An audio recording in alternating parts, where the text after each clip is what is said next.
আসসালামু আলাইকুম বন্ধুরা, সবাই কেমন আছেন? আশা করি সবাই ভালো আছেন। তো আজকে আমি হ্যামস্টার কম্বাট মাইনিং প্রজেক্টের যে ডেইলি কিপার মিশনটি আছে সেটি আপনাদেরকে আমি আজ কমপ্লিট করে দেখাবো। তো সেই মিশনটি কমপ্লিট করার জন্য আপনাদের হ্যামস্টার কম্বাট মাইনিং প্রজেক্টটি ওপেন করে নেবেন। তারপর উপরের দিকে বাম সাইডের কর্নারে লক্ষ্য করবেন আর্ন পার ট্যাপ, এই জায়গায় 3টা ক্লিক করবেন।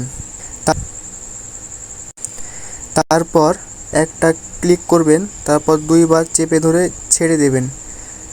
তারপর একটা ক্লিক করবেন, তারপর একবার চেপে ধরে 3টা ক্লিক করবেন। তারপর 3টা ক্লিক করার পর 2বার চেপে ধরে ছেড়ে দেবেন।